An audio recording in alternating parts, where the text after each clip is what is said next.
Skin that smoke wagon and see what happens. How's that for a slice of fried gold? Oh, I'm sorry. I didn't know how this machine worked. It seems to run on some form of electricity. And it was wrong. It was a bad call, Ripley. It was a bad call. Some are good for fighting, others for dying.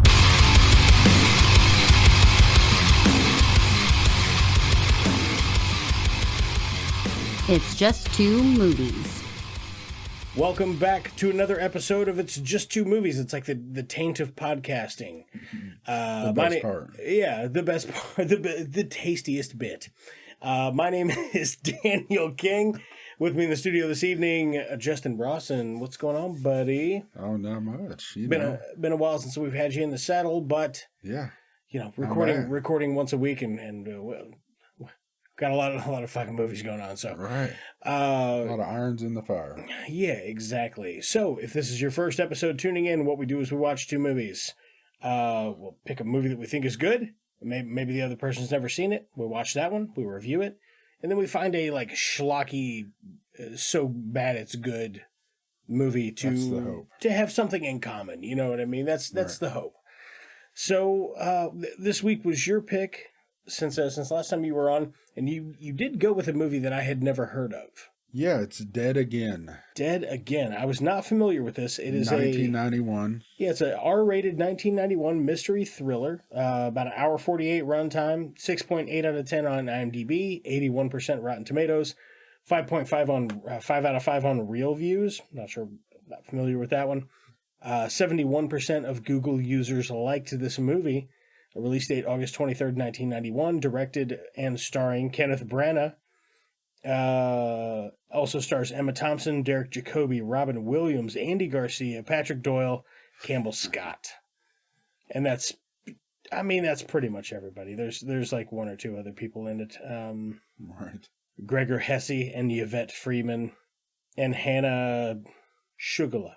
Yeah, and I fucking nailed that. Also, Wayne Knight is in it briefly. Yes. And Raymond Cruz, who was in another movie we did. He plays Tuco in Breaking Bad. Yeah, you're right. I did see him very briefly. I mean, he's in there. He's in Robin Williams' shop. He is seconds. He's in that. He's not in it very long at all. It's still fun to see him in there. A little gotcha appearance. I laughed about it with my wife. J-Bone, if you're like me and probably a good portion of our listeners that have never seen Dead Again from 1991, or maybe they have, maybe I just totally missed the boat on it. Right. What would you say that it's about without spoiling it? Well, Danny, I'm going to tell you. I know what it's about, but why don't you tell me what you think it's about? Very good. Yeah. Very good. That's a good question. What is this about? Okay, so oh fuck. Kenneth Branagh and Emma Thompson, like in the 1800s or whatever, and they're in love. And I think it's like the 40s. But is it the 40s? Yeah. I can't tell. It's 40s black and or white. 50s. It's black and white, so it just feels like it's forever ago. Right. And he's a composer. No, they have electricity and everything. They do have electricity, you're right. Which they did in the 1800s too at a certain point, but you know. Only if you're super rich and swanky. Right. So Emma Thompson and Kenneth Branagh, they're in love or whatever, and Emma Thompson gets murdered. And then maybe she comes back and has a traumatic event, and she remembers her past life, but now it's present day 1991, baby. That sounds pretty good. California? Where are they at? Are they in L.A.? I'm not sure where they was at. I don't know if it ever said. I'm sure it did, but I missed it. Might be in L.A., might be in New York. I'm pretty sure it's L.A., though. So Kenneth Branagh is he's an ex-cop turned PI, and Emma Thompson turns up at a church. And they're like, call fucking Kenneth Branagh because he owes us one. Because he grew up here. And he's a PI and he'll find out who this lady is. So he shows up and that's what he's doing. But they're falling in love again. Yeah. There is no way to say what this is about without just going through the plot of the whole movie. So just don't stop me. I'm going to do it. That's what I was laughing about over here. Right. It's like, so this is a long description. They go to Derek Jacobi and he's like, oh, I'm a hypnotist. Watch this. Woo. He does a little hypnosis.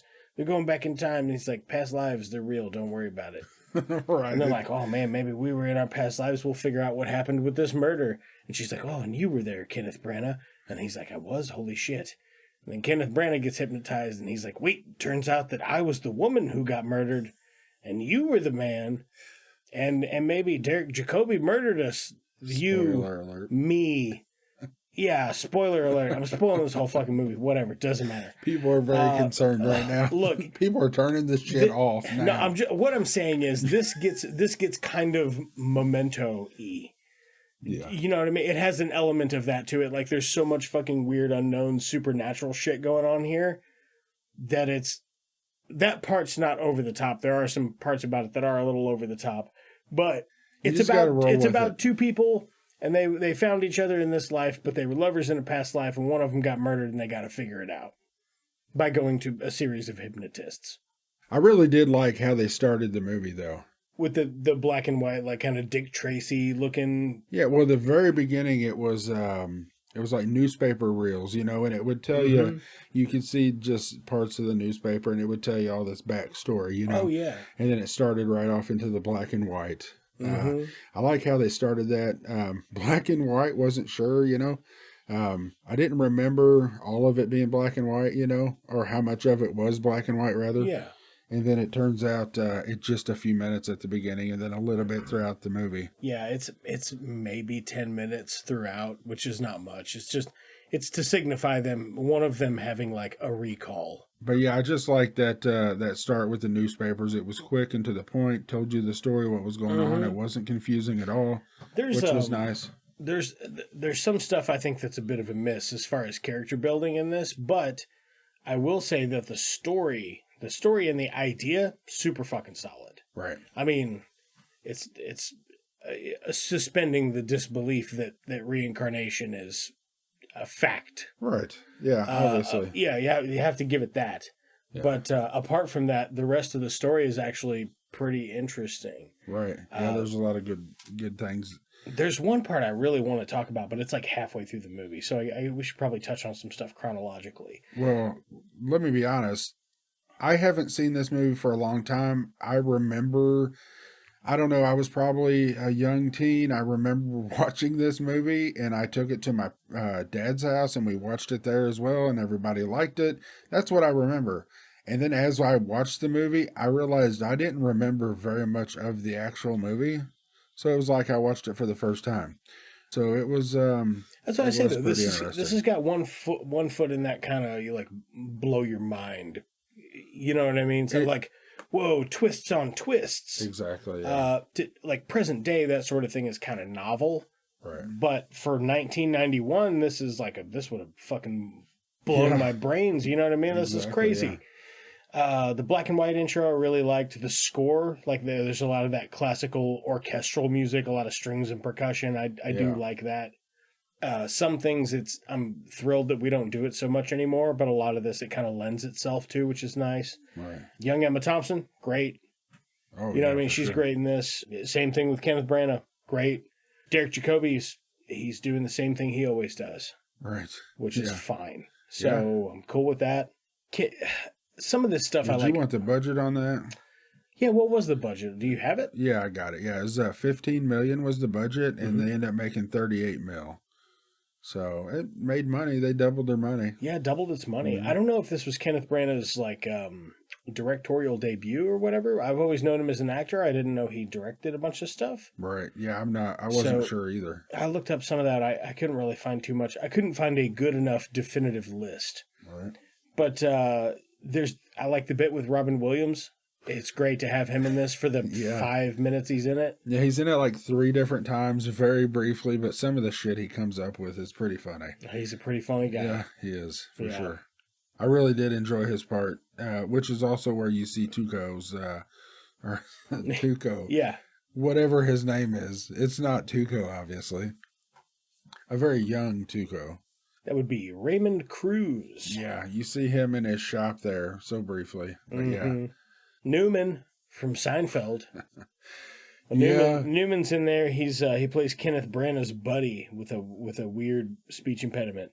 His name's Wayne Knight. I'm not making fun of speech impediments. I'm saying it's weird that a man that doesn't have a speech impediment can do that whistly. Right. It's like his tooth is chipped, and every time he makes a s, it whistles. Right. and he can't not do it.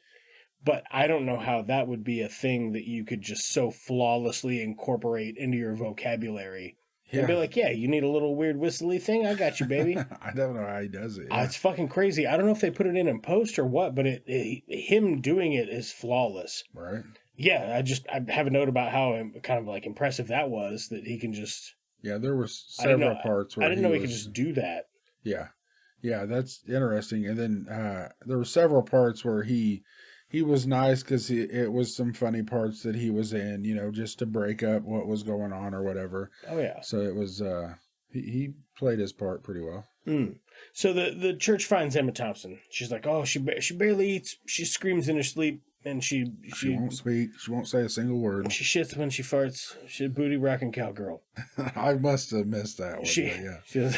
I mean, I knew it. I understood that was the case, but she doesn't have any ID. And she's mute, so is not talking. They're like, "Who are you?" And she says, she just wakes up screaming. That's the only thing she ever does. I like the bit where and she puts a chair under the door every time. Yeah, because she's scared. She's scared she's going to be murdered or whatever. She keeps having these dreams of getting fucking stabbed. Right.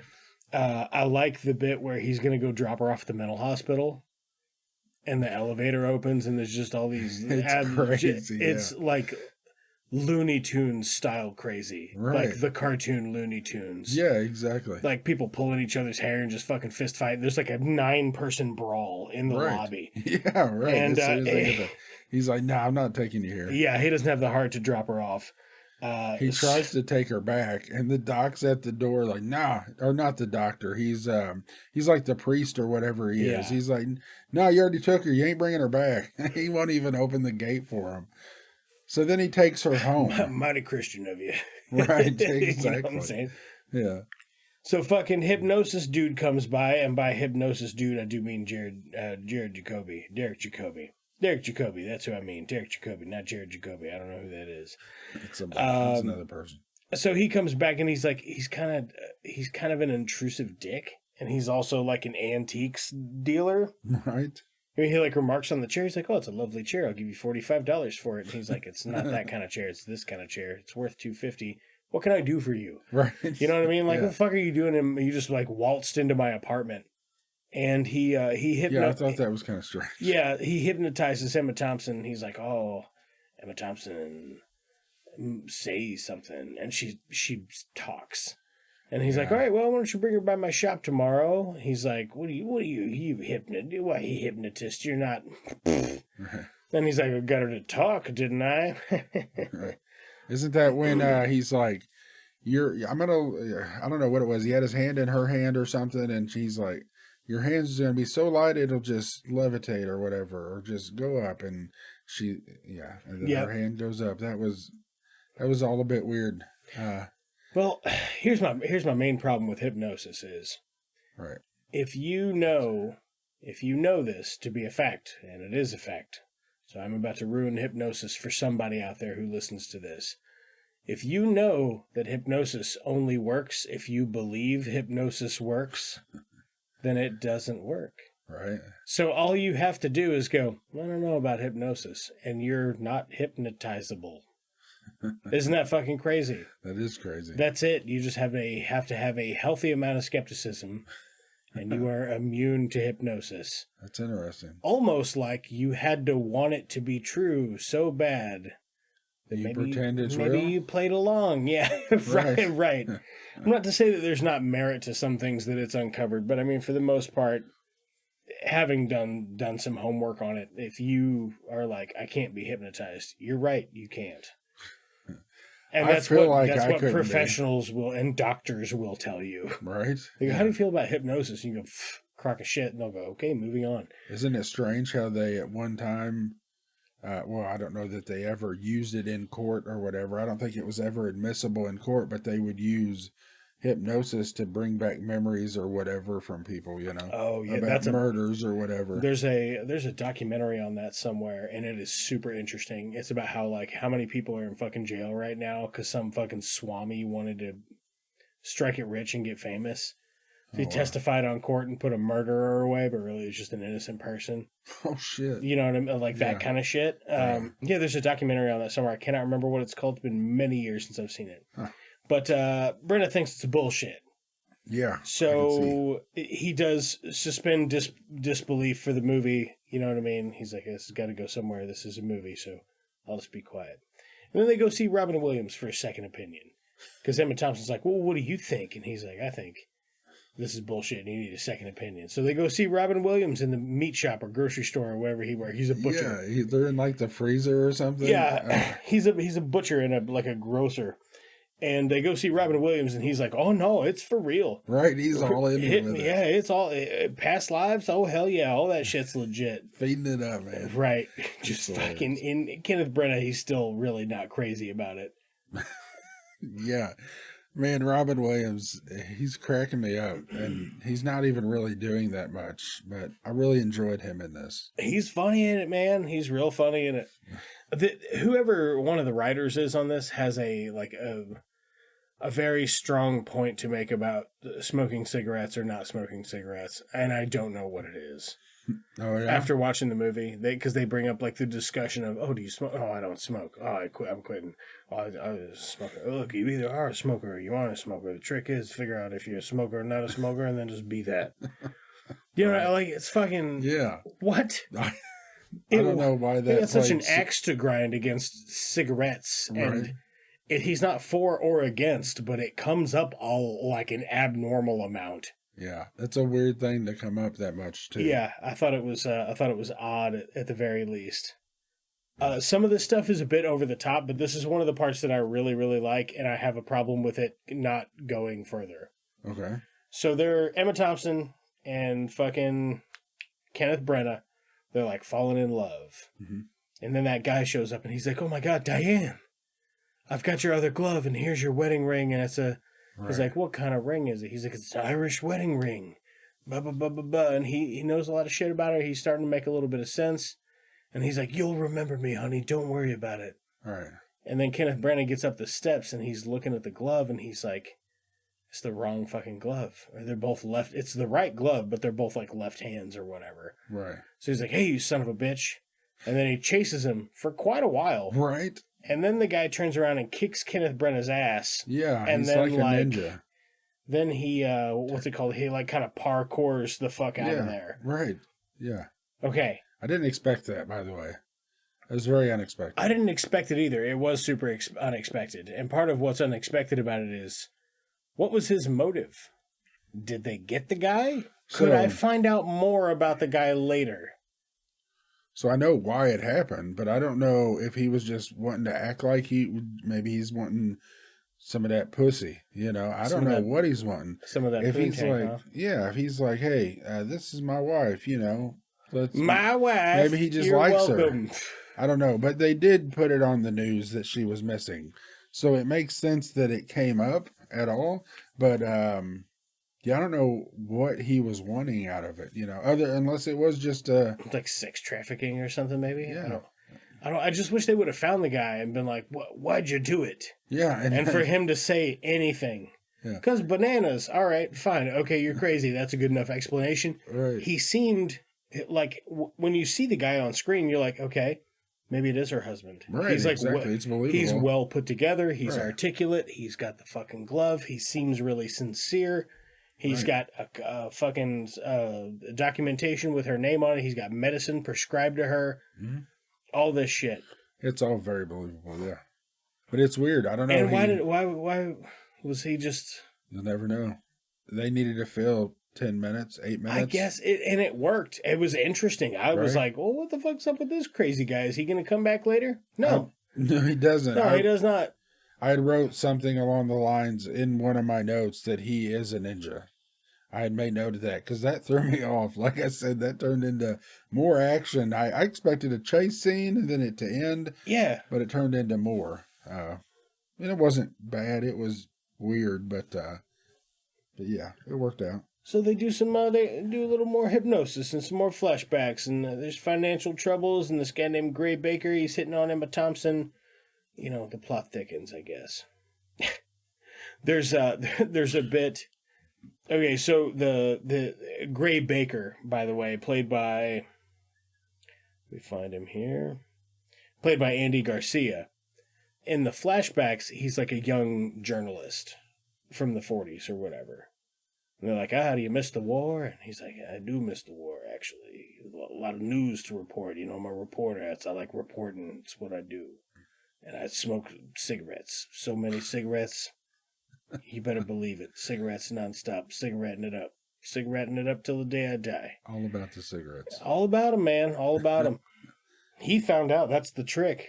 You got to figure out which type of person you are and be that person. He was that person. He was a smoker, yeah. Is this just some sort of...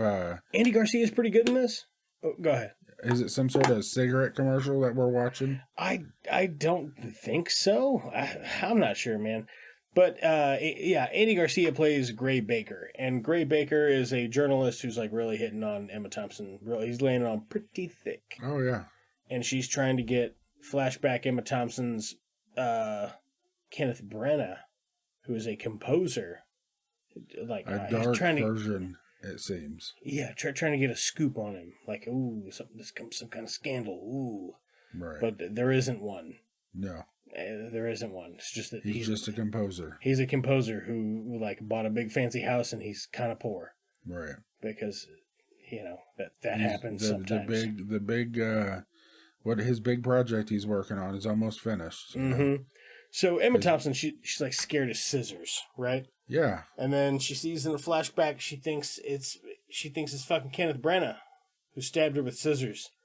So they're going through the house and he's giving her all the scissors that he has in the house. He's going crazy. And I'm like, this motherfucker's got a lot of pairs of scissors. I don't know if I got that many pairs of scissors. No.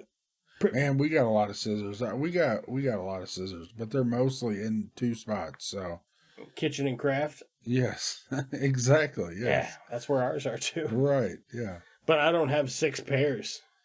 Oh, dude, I bet we got 6 pair in the kitchen. You know what? Actually, now that I think about it, I think we do have a lot. Right. Because I wasn't thinking about like beard trimming scissors and shit. Oh, I didn't think about those. Yeah. Ooh, score. Nailed it. Nailed it. I mean. Oh, yeah. So he's fucking kind of losing his shit because she's scared of him, and he's like, you don't have to be.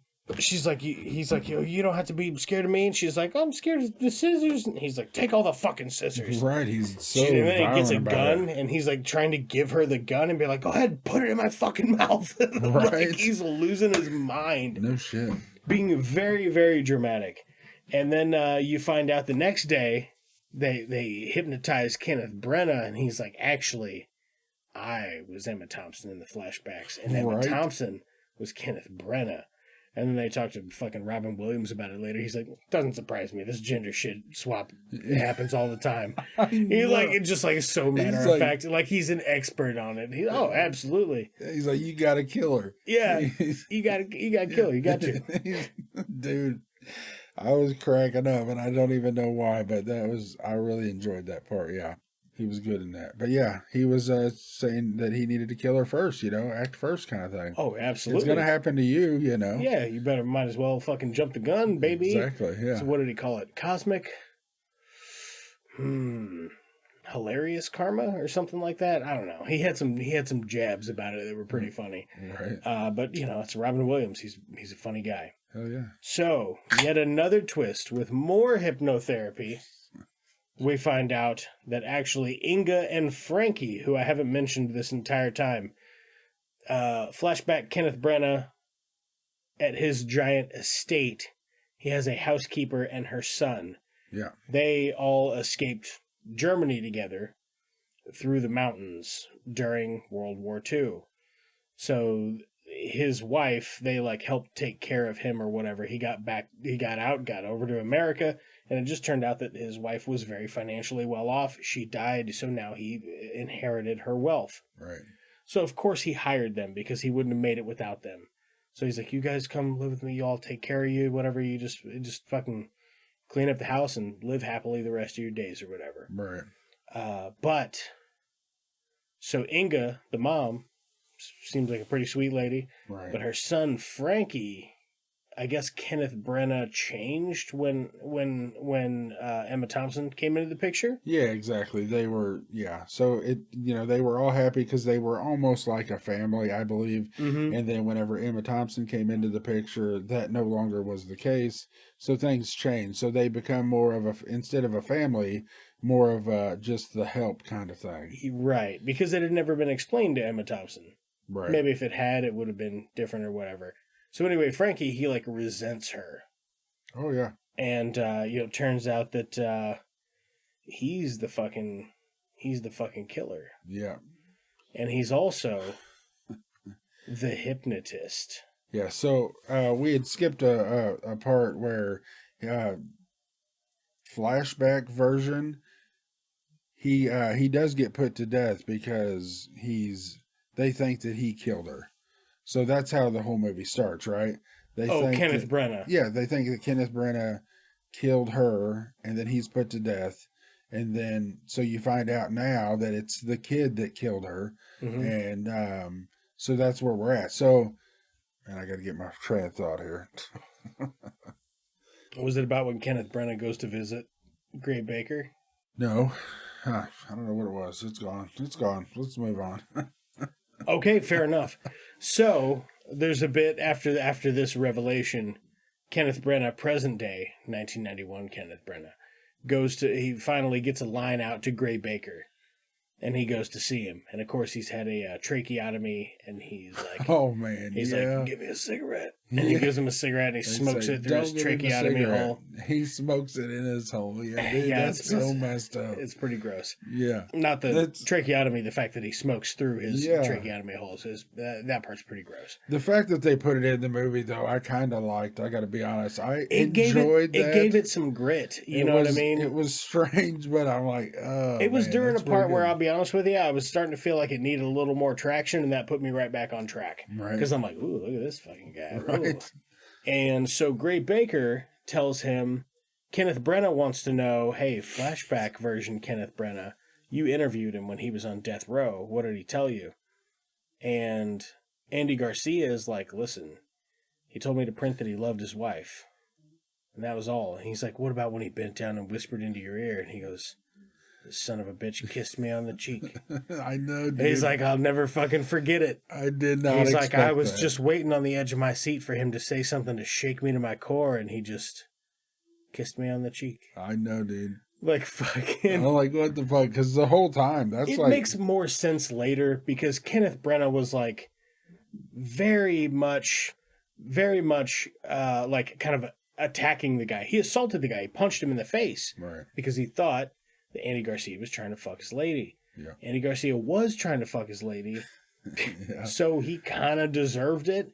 But now Andy Garcia is just slandering this dude all over the news. Like, he fucking murdered his wife, this piece of shit. Oh my God, you believe this shit? Right. And then he's like, I want you to print one thing for me, that I loved my wife. And then he just gave him a little peck on the cheek as almost like a, sorry, big guy. Just like, I'm going to die. There's nothing I can do about it. Right. You're the man with the pen in your hand. Print this one thing for me. And then he gave him that little kiss, like a gratitude. I was like, man, that shit's pretty heavy, man. That's good. Like, that's good writing. Right. It's put together a little weird. Yeah. But I got it. Like, message received. You know what I'm saying? And I was into that. I thought it was pretty cool. It's interesting that you say that because I didn't catch that. I was very confused about the kiss. And whenever you were talking about that? I can't sneeze. I know. I was over here making the I'm going to shut the fuck up, I'm about to sneeze face. Right. Never came. Right. I was like, I stopped for a minute. I'm like, well, I think he's sneezing. Maybe. I don't know what the fuck he's doing. Yeah. I'm having a stroke. I'm not. Yeah. You're good. Fucking Emma Thompson. She's big scared. Yeah. She thinks that he's trying to kill her again. Yeah. And fucking Newman shows up with her ID, and he's like, oh, you live here, you're an artist. I can't do the whistle thing, I'm trying. You did a good job. She goes back to her apartment, and then Kenneth Branagh shows up because he found out that Derek Jacobi, the kid that resented flashback Emma Thompson, had murdered her and was most likely coming to murder her again. Right, yeah. Because he didn't know that they're gender swapped or whatever. Exactly. Or maybe he just didn't care. I don't know why That's a weird... Wouldn't he just like unhypnotize him? Man, the story on this is pretty strange. The more I think about it, I'm trying to... So he is from the past, so he is part of the original story, but he's also this. But yeah, he doesn't know about the gender swap thing. Why would he? He does because He does because they recover it. He hypnotized both of them. Right, but for him to be in that role in the spot that he's in, it's like that he knows them, right? He knows that they're... It's like he's trying to hypnotize them so he can get this information, or is that just random? I think it's deliberate. Right. So, but I don't know why he's doing the hypnosis part, because wouldn't he just be like, holy shit, it's both of you guys. I'm just going to murder you. Yeah, that's what I'm saying. Yeah, so the reason it keeps going is a little obscure, but also it might be because, like, I think the thing that makes most sense would be hubris. Like, he's like, holy shit, past live stuff is real, and I can verify it. Right. But they never touched on that, if that's the case. That's true, yeah. That would have taken 2 minutes. Right. To add that to this. Really could have just been him, like, washing his hands, looking in the mirror, talking to himself. Like, holy fucking shit. Yeah. Add a whole nother layer to the movie. That would have been pretty interesting. And it wouldn't have taken nothing to do. It would make the end make a little more sense. Right. So maybe I just fucking peppered that in on my own. Because it checked out to me. But anyway, she's fucking scared. She goes back to her apartment. She's got a gun. And Kenneth Branagh is trying to talk to her and be like, it's fucking Derek Jacobi. Come on. Right. So before that, he goes and he sees Derek Jacobi's mom, played by Hannah Shigella. Hannah Shigella. I bet I killed that. Anyway, she's the old lady. She's Inga, but she's a super old lady now. Yeah. She gives him a coin for good luck, which is a callback to earlier in the movie when Derek Jacobi was a little boy and he was given a coin to Emma Thompson for good luck. Anyway, callback, he gives her the coin. He comes in, he's like, you gotta listen to me, Emma Thompson. You just got to. I'm Kenneth Branagh. Right. And she shoots him because she gets excited. Surprise, the coin saves his life. I got you. I want to back up just a second. Okay. With the mom. So after all that happened with the mom, the Derek Jacobi comes there and he kills his mom. He's like, oh, it's okay. He gets her to sleep and then he covers a pillow over her head. Did you miss that? He killed his mom? I guess I did miss. I might have been taking a note. He gets her. He puts her to bed. He shows up and then he puts her to bed. Oh, it's okay, Mom. He puts her to bed. For the long sleep? Yeah, and then he puts a pillow over her head. Is she like, I'm sorry, I spilled the beans, Derek Jacobi? No, he's like just glossing over. He's like, everything's okay, no big deal. He gets her in bed and she's going to sleep, and then he covers her head with a pillow. Fucking weird. Feels like it would be a big deal. Exactly. Yeah. Why do you let her live 90 fucking years or whatever and then just suffocate her then? She was able-bodied enough. I don't know. Anyway, weird. It was weird that he killed her, I thought. So, Kenneth Branagh is shot. Emma Thompson is shook. Yeah, she is. Derek Jacobi shows up, and he's like, what's up, motherfucker? About to get fucking Kobe. Derek Jacobi with this knife. Is that what he has, a knife? No, the scissors. He's got those same fucking scissors. Yeah, the scissors from years ago. Yeah, I don't know. I guess because he's an antique collector. Yeah, he came across the same pair of shears. Or maybe he has them from when he used them the first time. Could have been. You never know. So there's a big tussle here. I am not going to explain in detail how it all shakes out, but I will say the action for this last bit when they're having this fight in her apartment. Yeah, I liked it. Yeah, I was like, this is good. More of this. Yeah, it all was pretty good. The whole fight sequence was good. I thought Kenneth Branagh was great in it. Emma Thompson's getting a couple of good licks in and some good action stuff. Right. And Derek Jacobi was pretty fucking menacing. He was. Which is weird because he's a little fella. Yeah. And he's not scary looking either. Right. And he's like an English dandy. Like, I just imagine him wearing a lot of frills. You know what I mean? He didn't, but He seems like he would have, you know what I'm saying? Oh yeah, for sure. Where I take umbrage with this movie is for about 15 minutes, maybe 20, right in the middle. It gets pretty heavy on the romance portion of it, which I don't know that it's heavy-handed because there's a lot of it. It's very obvious, like, hey, let's go have a romantic night out.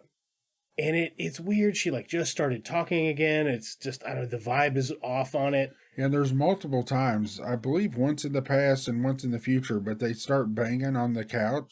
And she's worried about ruining the couch. You'll ruin the couch. In the flashback, he's like, I'll get another one. Yeah. And in the new one, or in the present day one, he's like, it's already ruined. Just doesn't give a fuck. It's already ruined. He's more of a slob, I guess. But because they're gender swapped, so really she's at his place instead of him being at her place. You know what I mean? So they're different people, and I don't know. True. I enjoyed this a lot more than I thought I would. There were some things that I wasn't crazy about, but ultimately it's from 1991, so it's easy to forgive a lot of it. Right. Because just being dated. Yeah. Well, I don't know. What would you think? What kind of thumbs you want to do for what kind of thumbs? What kind of thumbs you want scissor to do? thumbs, that wouldn't work probably. But I will tell you this though, if you're gonna scissor, you might as well keep it trimmed up with Manscaped. You heard me right. Support for It's Just Two Movies is brought to you by Manscaped, who is the best in men's below-the-waist grooming. These products are precision-engineered tools for your family jewels. Manscaped's Performance Package is the ultimate in men's hygiene. Join over 6 million men worldwide who trust Manscaped with their exclusive offers for your exclusive turn your head and coffers. We do have a promo code. This is 20% off and free shipping worldwide with the shipping code 2movies. That's the number 2 movies, no space, at manscaped.com. And if my math is correct, that means Manscaped is servicing about 12 million testicles. Yeah. I'd say that's about right. Yeah, what do you think about that? Well, my testicles enjoy it. Yeah. We got that package that they sent us. Mm-hmm. It was a nice package. Pretty large package. And I had and now that you've got it trimmed back, your package looks like, my package looks so much better now. My balls have never been happier. No, I really do enjoy it. I enjoy the trimmer for your nose and ears. That thing's been really nice. I'm all about that thing. Yeah. I'm all about that thing. Yeah, my ball trimming I do like bi-weekly. Right. You know what I mean? Yeah. I'm a busy man, I got places to be and things to do. But I swear, man, I really the deodorizing like cream stuff that's like a non-chafing. Yeah. Have you tried that out yet? I have, dude. Yeah. For the heat around here, it's been amazing. Yeah, it really has. I'm gonna order more of that. Like that's the thing. I'm just gonna keep that. Yeah, I had already planned on using more of it as well. I'm gonna use that just until I'm dead. Yeah, I'm sure. Yeah, it's really good stuff. Yeah, that anti-chafing stuff, lovely. It smells really good too. And also, if you've ever like worked out and been like, whoa, man, my balls, wow, it's fucking just changes the game. They're geared for men's hygiene, which that particular area of hygiene, another company has never addressed that and been like, actually, this is for your fucking, your nads, baby. Take care of your fucking pole and shaft and shit and get it all squared away. You got to take care of that. It's nice to have a company that's thought that through and been like, what's a market that's untapped? That portion of men's hygiene, absolutely right. Yeah, it is an untapped market. Yeah. And it's funny because I got a message just the other day. Let's see here. I'm not gonna drop his name on the podcast. I'm sure he might not appreciate that. Leo. No, yeah, your buddy Leo? Sure, yeah, we can go with Leo. But I just had one of our listeners that was like. So was he just sending you pictures of his shaft? No, yeah, that's what it's just. I can't find the dick pics. I don't know why. No, he had messaged me and been like, "Hey, man, fucking long time listener to the show. Just congratulations on the sponsor. That's awesome." And I was like, "Oh, thanks. We generally been doing this show. I've been paying to do this show for almost 2 years now. I never really cared about a sponsor. This is a hobby, right? But if we could find one that I thought you know, me and my fellow co-hosts and stuff all thought like, all right, this is a good company. They make a good product. This is a thing that we actually like. Yeah, go out and get one, because I genuinely wouldn't, like, I tell you what, you're never going to hear me advertise fucking supplements on this podcast ever. Yeah. This, You gotta know what to eat. you cannot, there is no tangerine on the face of the planet that will make your balls smoother. This is a good, this is a good product is what I'm saying. And it is something that we all generally believe is a good thing. Yeah, for sure. I'm thrilled to have it. Thrilled to have them as a sponsor, man. They've been absolutely fucking amazing. But they've got the fourth generation trimmer that they've got with the torch on it, the lawnmower 4.0. Yeah, that light. Loving that thing, man. That's badass. The waterproof in the shower. Yeah, Get the dude. fuck out of here, man. I actually didn't realize it was waterproof, so that's good to know. I haven't tried it yet in the shower, but the next time I do trim up, I fully intend on doing that. I was going to do it in the backyard with the hose, but the shower's probably better. This is going to sound ridiculous, but I have done it in the yard before. And in my garage, I went out to my garage one time and trimmed my pubes. Been a long, long time ago, but I was like, hey, just fucking right there on the floor, sweep it up.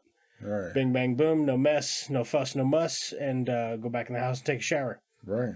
But, yeah, anything to keep, like, man, I tell you what, one thing I don't want scattered all over my floor, it's fucking pubes. Definitely, dude. Pubes, vomit, or cat shit. Those are probably, like, the three Those are all bad things. things up at the top of the list that I just don't want all over the fucking place. That's right. So, designed with a conscience, you know, to make things easy on you, including the fucking... the cleanup. Right. Yeah, being able to take care of it in the shower, that's really nice. Yeah, but honestly, just take care of yourself. Go to manscaped.com, get 20% off plus free shipping, code 2movies. That's 20% off free shipping with the code 2movies at manscaped.com. That's 20% off with free shipping at manscaped.com. Use code 2movies. Unlock your confidence and always use the right tools for the job. Like, I don't know, hand job or something. There's a job joke in there. I don't know what it is. But, yeah, no, seriously, take care of your shit. Use the code. Gives you 20% off. And, you know, helps us out if you do it also. You supporting a product that supports us also supports us. And you get a thing. It's a great product. Yeah, you get a thing also. Yeah. Yeah. That's all I'm going to say about balls. Anyway, how many time travel balls do you want to... time travel ball thumbs? That's a bad example. How many black and white, if your thumbs were... The ball thing, dude. Yeah. It makes no sense. No, it doesn't. There's a lot of stuff in here that's just... It's How just, many Manscaped, just 2 balls, yeah. would you do? Yeah, how many Manscaped, just 2 balls, black and white ball thumbs? There's a bunch of stuff in here, and I'm struggling to think of it. I guess scissors, pair of shears. Shears. Yeah. Finger shears. How many pairs of thumb shears? If your shears were a pair of black and white. Black and white shear thumbs. If your thumbs were pairs of black and white shears, how many pairs of black and white shears thumbs? Yeah. Would you give this movie out of 10? It wasn't the greatest movie. I would go a 7.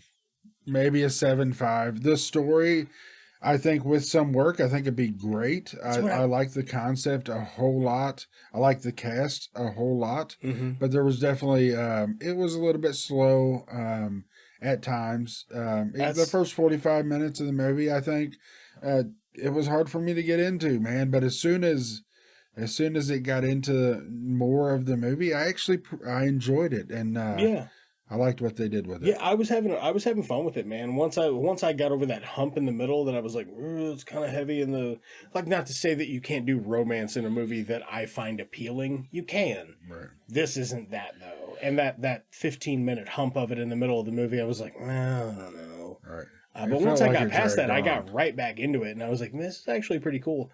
What would you say, 7 or 7.5? Which one? I'd probably go 7. Yeah, you can go 7. That's exactly what I have. Right. As a 7. I'm like, there's a couple of things that could have been tweaked. Right. The story's a really fucking great idea. I just don't know that it's the best execution, but it's not bad. So yeah, no, I was into it. Well, they can't all be 8s, 9s, and 10s, right? It's better than the time that I fucked up picking the good movie, because it was not good. All right. That's not good. My memory of it, I guess I had been hammered when I watched it or something, because my memory of it was way funnier than the actual movie itself, which was like pretty dry and boring. it's the equivalent of, the 10 that you banged at the bar. Not that you banged a 10 at the bar, but, if you're drunk and you... Oh, you make a 10 at the bar, and then, the next day She's you're like, a that's 6 a, in that's the a, morning, I got you. I was like, I don't think you're thinking of me. I was like, no, not that you... Yeah. You didn't do that. It's a figure of speech, You could when you're drunk, the women look better. Yeah. You get it. I've never been much for going to bars. Me either, but it's still the figure of speech, Yeah. Why are you making this so complicated? I don't know. It threw me off guard. Anyway, speaking of throwing me off guard, we're gonna go watch Maniac Cop 2. Why? Yeah. Because he's reincarnated, or he's back from the dead, or he's black and white sometimes. I don't know. Because it seemed like a good idea at the time. Yeah. So we're going to go check out Maniac Cop. We will be back in a few minutes. Enjoy some like a heavy metal thing or something.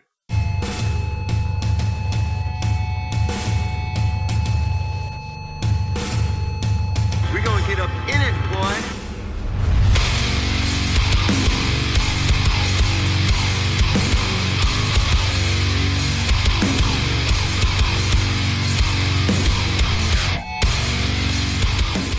Maniac Cop 2. Yeah. Police still argue to this day why he did it. Officer Matthew Landry or something. God, I can't remember his name. Was it Landry? Davy. Officer Matthew Davies. Davy. That's not true. His name's Robert Davy. Robert Davy. Robert Davy. Whatever it is. Doesn't matter. Maniac Cop 2 is a 1990 R-rated horror action film of an hour, 30-minute runtime. We unfortunately could not find it for rental anywhere, so we had to watch it with ads on Pluto. I gotta tell you, this took a lot of the wind out of the sails, just having the commercial breaks in the middle of it. Holy fucking shit. It made this hour and 30-minute movie over 2 hours long. Oh, was it? Oh, I thought we spent the last 2 days watching it. Yeah, it fucking felt like it, man. And it's because of the ads, because an hour, 30 minutes for this, for what we watched, I feel like would have been great. Right, yeah. But this got a 5.9 out of 10 on IMDb, 62% on Rotten Tomatoes, a 3.2 out of 5 on Letterboxd, and more evidence that when I say Google users are very telling of a good schlock movie, has a 93%. Oh, yeah, of course. Yeah, so this was initial release July 18th, 1990, directed by William Lutzig, stars Bruce Campbell, Robert. It's weird Bruce Campbell's first build. He's in it not 15 minutes. Not his lines, he doesn't have he's not talking very much at all. 2 minutes of lines to do. Yes, Robert Zadar, Laureen Landon, Robert Davey, Claudia Christian, Leo Rossi, and always a pleasure, Michael Lerner. And Clarence Williams III makes a brief appearance in it. What would you say this is about, Justin, since we watched Maniac Cop 1? Tell the people what you think. Well, what's going on here? What's going on here? What's this about? Okay. What are you doing over there? What am I doing over here? I'm confused. Okay, so they're going to get a hot dog. Yeah. Yeah. So anyway, it starts off, it's about what it was in the first movie. It starts off right where the last one left off. You get the last 10 minutes of movie right there at the beginning of the movie, and it's about a cop that has come back to life that is wreaking havoc over the city. He is now all in. He's helping the bad guys. Yeah. And he's like brain dead. So he's like a zombie, but not a zombie. But he also has he has motive. He doesn't have conversation with people, but he's buddies with a guy, which is really strange. He's kind of a ghost, kind of a zombie, a little bit of both, maybe. It's a weird cocktail of what is this guy exactly. Right. Yeah. And that part of it actually gives it some weight. I like that. Yeah, you just don't know what he is exactly. I mean, never really does explain it in too much detail. Yeah, so here's what we're going to do. We're going full tilt spoilers into Maniac Cop 2. I got maybe 10, 15 minutes of material on this, and then we're going to have to do something else. So, here's what I'm going to do is I'm going to shotgun what the entire movie is about. Okay. Like, just the plot of the whole movie. Let's hear it. I'm going to get it out pretty quick. So, Robert Zadar, Maniac Cop, he was killed at the end of Maniac Cop 1, but he didn't really die. He comes back, he goes to the police impound, he gets his police car, and he goes out and he's running amok. And he's doing weird shit, like he shows up at a robbery, and then he kills the clerk at the robbery that's being held up, and then gives the thief the gun back. Right. So when the cops show up, he's holding the gun, and they shoot him, and he has time to escape. Yeah, so you don't Kind know of a clever anything about move the for a cop guy there. who's brain dead. Yeah, exactly. So down the road, it goes to a place where he like breaks in on a guy who's raping a prostitute.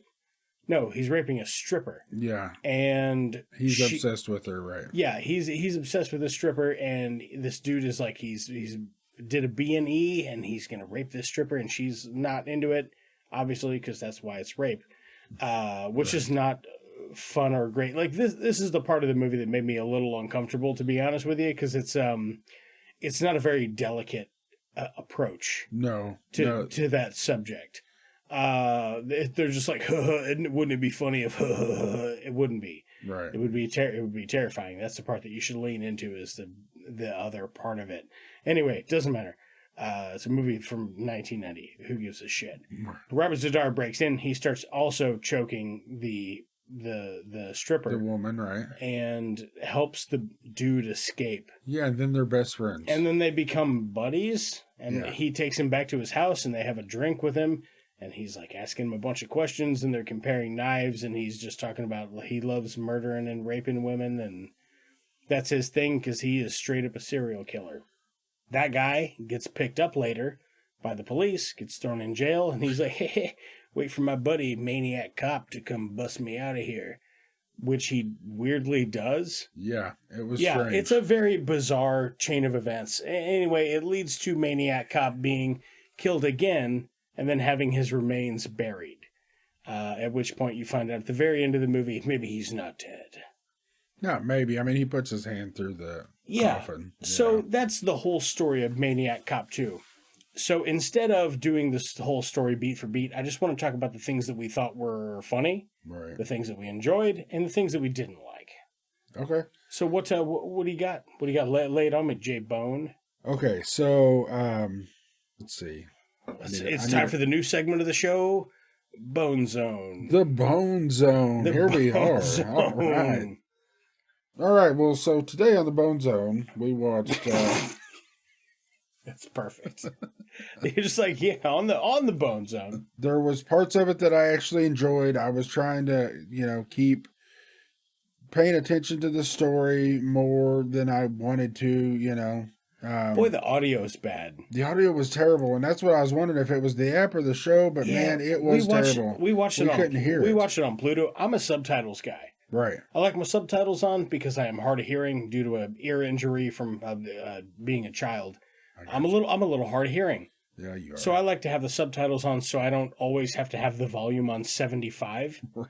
Because sometimes it still becomes too loud. Like, I want to hear the whispering conversation without having my eardrums blown out Oh yeah. when the shooting starts and the explosions or Exactly. fucking whatever. Yeah. Or that big bombastic score. Whatever Oh, yeah, the case. for sure. I will say, I didn't mean to cut you off, although I know that I'm doing that. And you're looking at me like, you didn't cut me off, or did he cut me off? So you might not even remember anyway. Anyway, this is a safe segue. I liked some of the score to this when he's like twirling his baton, walking up to kill Bruce Campbell yeah. in the beginning. Right. I was like, this is pretty good. Yeah. Like, it was menacing. Like it's put together well. This looks good. Yeah. Yeah, there was definitely parts of this that was entertaining. Bruce Campbell only being in it a few minutes, it was weird that he was in it at all, really. I mean, but he wasn't in it very long at all, and they kill him off This is the first movie I've seen in maybe ever where it's like the first 10 minutes of the movie are just the last 10 minutes of the previous movie. Previously seen on Maniac Cop. Yeah, it's just like previously on Maniac Cop, but it doesn't say that. No. It just gives you the last 5 minutes of Maniac Cop 1.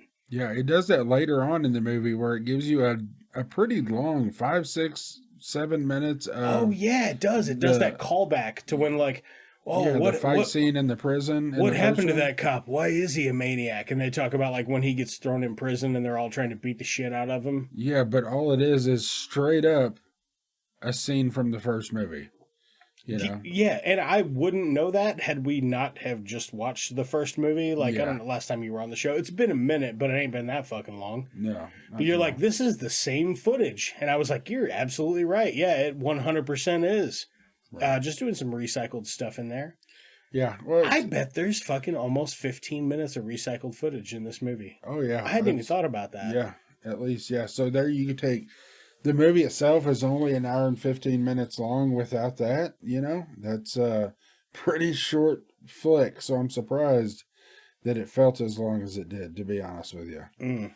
But, like we had talked about, the some of the dude's, I'm trying to think of what it's called. His face, you know, his prosthesis. Prosthetics, yeah. His prosthetics or whatever, man. They look pretty gross. They look like he's just progressed further from the movie. Like his jaw looks bigger. I think, you can tell his like, well, because he's got cherubism or whatever. Right. But you can tell his face is larger in the second movie. But I like the look of him. Like the way it's like his lips are fucking rotten and his ears have fallen off and his nose is fallen off and it's just these, you know, weird, gross fucking gaping holes. He has no ears, right? Yeah. You only get glimpses of it or portions of it. You don't get the whole thing at once. Yeah. Yeah. And that's it. It's usually, if you see him all, it's for 2 seconds, maybe. That's good. It's doing a good job at like building the mystique. Back and forth, yeah. His face, bits and pieces of his face, so that's nice. There was one part of this I picked up on immediately because this lady was there's a bit where Claudia Christian is like she's in the police station with Robert Davey, and she's like, oh man, I'm reminded of this poem, and she's like, I don't know why, but here's how it goes, and I was like, well, okay, very obvious that you just wanted to put a poem in your movie, but fine. Right. And she's reciting the poem, and I'm like, how do I know this? Like, I know this poem. How? It's because it's a bunch of songs. It's a bunch of titles of songs by the band The Chariot on their album Fiancé. It's a poem by Chelsea Wilder. And I was looking it up while we were watching the movie because parts of it are a little dry, you know? Yeah. Or I can't hear them anyway, so it doesn't matter. Right. Plus plenty of commercials. Yeah, so real thought, I thought a funny, nerdy thing would be for me to, you know, find a rendition of the poem and just read it. It looks like there are several different renditions. This is the one that I found that was, like, the most interesting, I guess. Ladies and gentlemen, skinny and stout, I'll tell you a tale I know nothing about. The admission is free, so pay at the door. Now pull up a chair and sit on the floor. On a bright day in the middle of the night, 2 dead boys got up to fight. Back to back they faced each other, drew their swords, and shot each other. A blind man came to watch fair play. A mute man came to shout hooray. A deaf policeman heard the noise and came and killed those 2 dead boys. He lived on the corner in the middle of the block in a 2-story house in a vacant lot. A man with no legs came walking by and kicked the lawman in his thigh. He crashed through a wall without making a sound into a dry creek bed and suddenly drowned. A long black hearse came to cart him away, but he ran for his life and still gone today. I watched from the corner of the big round table, and the only eyewitness to facts of my fable. But if you doubt my lies are true, just ask the blind man, he saw it too. And a lot of these, like, lines and stuff from that are titles of songs on the Chariot album, Fiancé. Yeah, that was over my head for sure. Yeah, I liked it though. It's a fun little poem, and if you're like, you know what, maybe after all, this movie's not that clever or deep. Let's put a good poem in it. Way to shoehorn it in. She gives the abridged version in the movie, but I thought that was a fun bit. That was a fun inclusion for a thing that I was Okay, here's the deal with this movie. I was bored by more of it than I was entertained by. That being said, we had a lot of really good laughs and jokes at it. For sure, yeah. So I'm trying to figure out where I fall on the scale of, like, did I enjoy it more than I didn't enjoy it? Like, I feel like the commercials, us watching ads through it, hurt it a lot. Unfortunately, I agree with you. Yeah. I feel like that's a big part of why I might... So I'm trying to, like, adjust my feelings about how drawn out it was based on, like, well, if I would have watched it in one run instead of all these little fucking intermissions in the middle of it. Right, exactly. Yeah, that's kind of how I'm trying to figure out. But the other parts that I did like is the action in this. Yeah, for sure. There's several parts. I was surprised, especially whenever they were driving. Oh my God, I fucking forgot about this. Please continue. Yeah, the car they're driving down and the woman is hanging out of the car, hanging on the car, you know. She's handcuffed to the car. I missed how she got handcuffed, but she's handcuffed to the car. This is insane. So this lady gets handcuffed. Terrifying. She gets handcuffed to a steering wheel outside of the car, and then the car's accelerator is pressed down, and she is running beside the car down a hill on a drive that is like swerving in and out of cars. It looks like it's wrapping around a mountain or a giant hillside or something. So she's just kind of perpetually slow turning left. They're getting pulled along by the car. Oh, and she's scrambling to fucking keep her feet off the ground and shit. Yeah, and right. Dude, it looked pretty good too, to be honest with you. It looked great. We were watching that entire sequence. There are two spots where I thought that's a dummy. Right.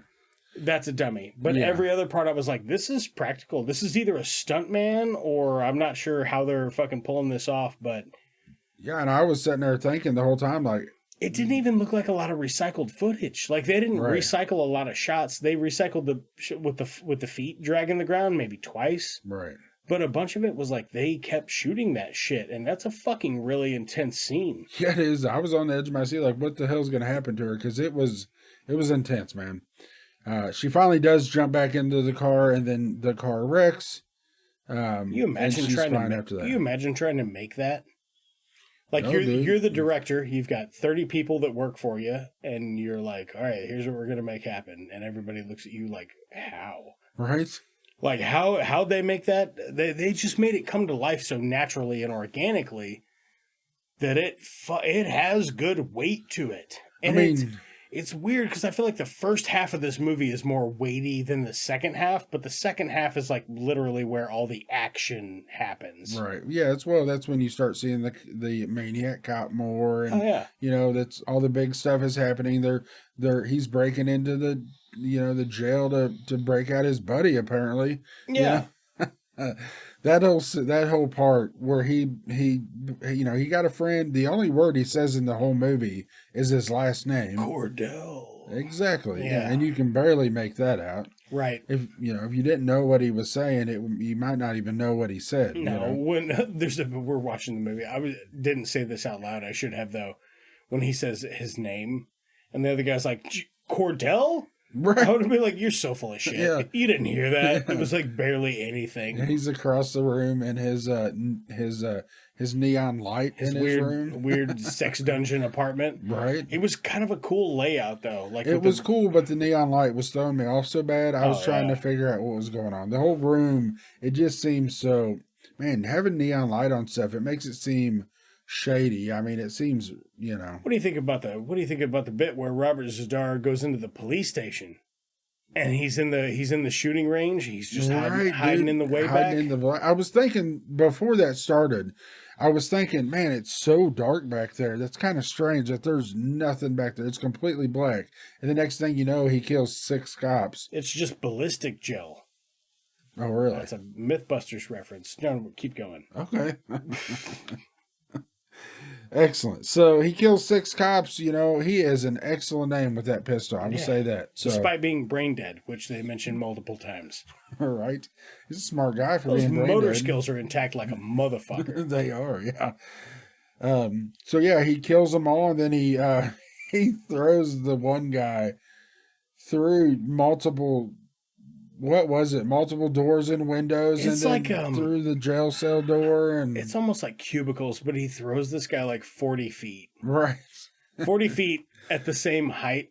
Like, it's in some of these older movies, I'm like, as somebody who likes to make stuff, that's a thing I would have never been happy with. That's a segment I would have either entirely cut from the movie. Right. It looks silly. I would have either entirely cut it, or I'd have been like, we got to do it again. So do you think he was on ropes and things? That's what it looked like. Here's the deal. If you're going to throw somebody, like, imagine a baseball. Imagine a pitcher throwing a baseball at a major league event. Okay. Okay? Your major league baseball game, the pitcher. What does the pitcher stand on? He stands on a mound. That's right. Do you know why? Because he's at an elevation that is better. That's right. Because of gravity. Gravity. So he has to throw that ball at the same height right. that the batter is standing to hit the fucking strike box. That makes sense. So he has to throw the ball so fast to be able to stay at that same elevation he has to have enough fucking ass on it, essentially, to get it to qualify in that strike box at that distance. So to be able to do that, he has to be elevated. Right. Okay. So the part about him throwing that guy 40 feet in a straight line through the air is that that's not how gravity works on our planet. And it looks bad every time. And anybody who watches it can go, that looks bad, but they might not know why. Right. The difference is I know why it looks bad. Yeah, exactly. It's because I would buy that if he threw him 5 times faster. Right. If it showed him just fucking Right. just creaming through those things, but it doesn't. It's like right. Yeah, exactly. And that's not how fucking almost. speed and velocity and gravity worked in tandem. That's not how it shakes out. So that thing. Now, granted, I understand that this doesn't have $1 billion budget. I get it. You're working with what you got. I appreciate the ambition. But as somebody who likes to make a thing, that's a thing that I would look at and go, I can't get on board with the fact that, like, yeah, cool, man.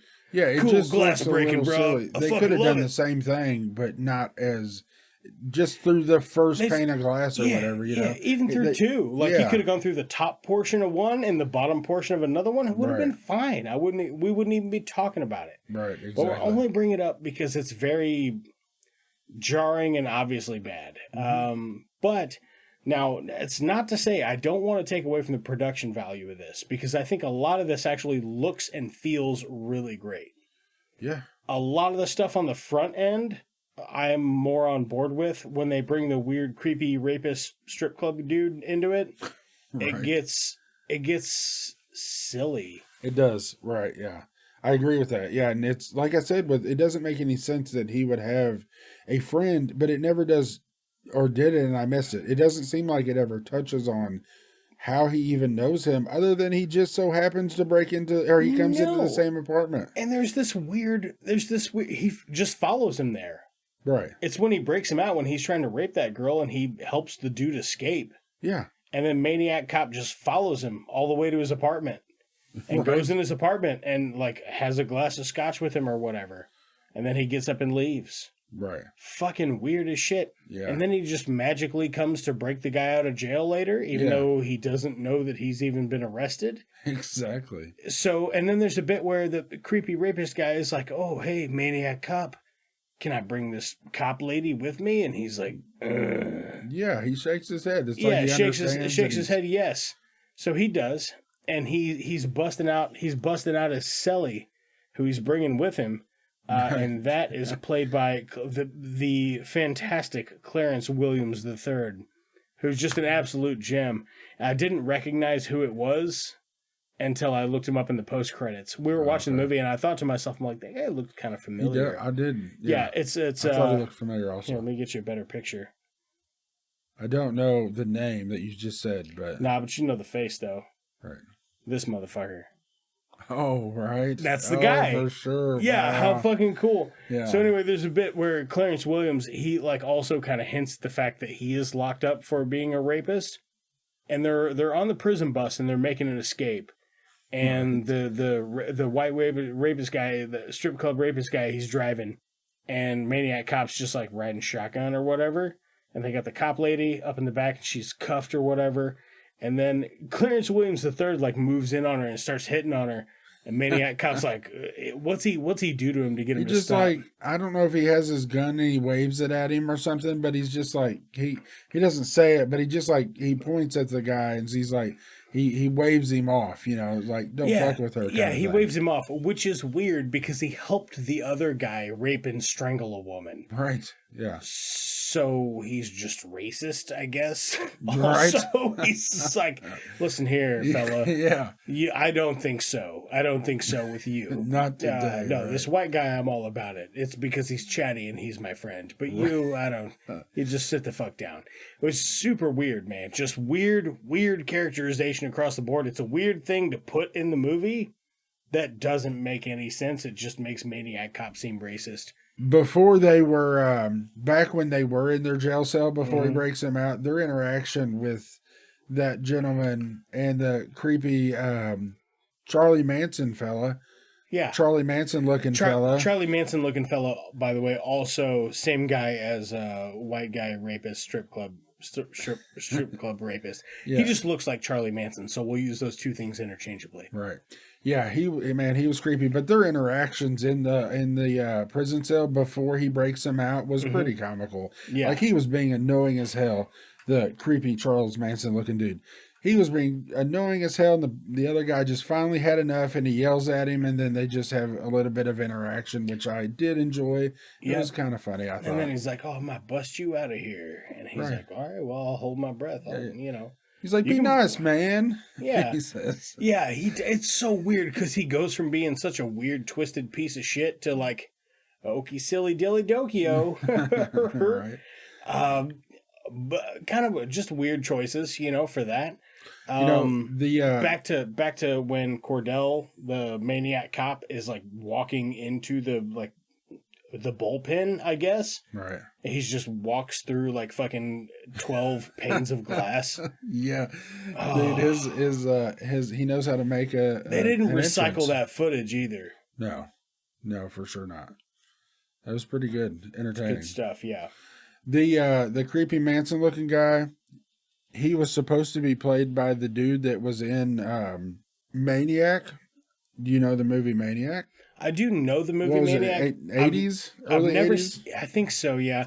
I've never seen the original, but they did a reboot with Elijah Wood Right. in the early 2010s, I want to say, maybe the 20-teens. And although it got really poor reviews, I remember really liking Elijah Wood in it. And by that, I mean he just really, really creeped me out. Yeah, dude. He can play a creeper. I mean, oh, yeah. We've seen it multiple times. It wasn't for a sure. fantastic movie. I just thought it was a fantastic performance. Yeah, for sure. Which, for me, as just somebody who genuinely loves movies, sometimes that will carry it over for me. Where I'm like, man, I wish other people would watch this. It's a really great performance. Yeah, Even though for the sure. movie's shit. Right. Yeah, for sure. I mean, yeah, there's many. Yeah, you can get entertainment out of a movie, even if the movie itself isn't good. There's definitely bits and pieces in any movie that can be worth some entertainment value. Like a man walking through 12 panes of glass. Exactly. Yeah. Yeah. And throwing a dude on a just a straight up a y-axis. That's right. Or x-axis. I don't know which one's which. I was bad at trigonometry. Dude, I got a Doesn't matter. 3D printer and I don't know. And that deals with all that type of shit. Yeah, there you go. What else? You got anything else about old Maniac Cop? No, man. It was all right. I mean, it wasn't great. I didn't love the movie. I don't know what else I would have to say about it. I mean, you nailed it. How do you think it stands up against Maniac Cop numero uno?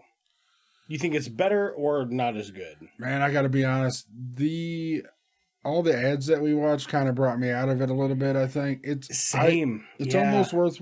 I don't know that I want to rewatch it, but I'm curious to see what I would feel if we just watched it start to finish. Zero ads. Yeah, this is one. I would say if you're into the schlocky, like ironically bad movies, right? I would say this is worth a purchase. Yeah, just to own a physical copy of it for the practical effects and the stunts alone. For sure, yeah.